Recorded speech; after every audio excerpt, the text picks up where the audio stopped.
Një arritje historike për vendin që drejtësia të marrë frymëlirisht e ka cilësuar kryeministri Edi Rama me ratimin e vetingut në parlament.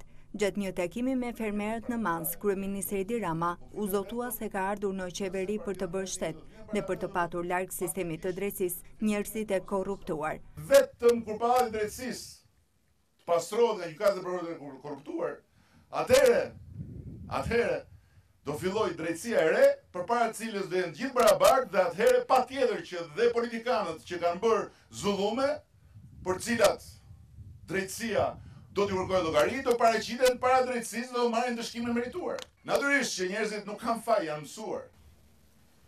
mësuar. Kanë parë shumë pazare, kanë parë shumë arënime. Ne nuk kemi ardhur në qeveri në 2018 për të arënuar. Ne nuk kemi ardhur për kaluar krizën e radhës në një sektor apo në një sektor tjetër.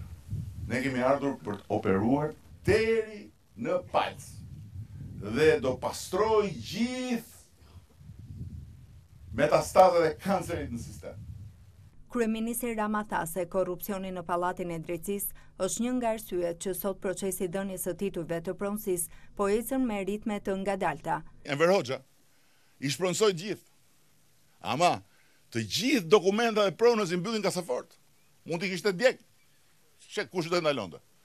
Saliu u hapën kasafortat në 91 nga gjykata e plepave, se ju i keni edhe plepat afër këtu. Edhe u bë prona leshëli. Mori njerëzit nga mitingjet, i çolli ke plepat për t'i bë gjykatës për 6 muaj. Edhe i vuni kazmën drejtësisë, që atëherë se ka kap më vetën drejtësia. Si do vija nga mitingu kushtetuta, kodi penal, për 6 muaj, kodi administrativ, edhe ktheu në Tiranë, me Shqiptar, me Hanxhar, Bjeri. Rama i është kthyer edhe një herë marrëveshjes me demokratët dhe akuzave të artikuluara nga Çadra për përdorimin e administratës në zgjedhje.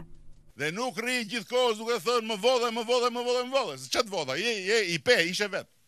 Ishe vet policia, ke hallën e policisë, po, ma ministri i mbrojtjes ti deri 25 qershor, jepini u 71 vota Partisë Socialiste, me 26 qershor ata ikin nga qeveria.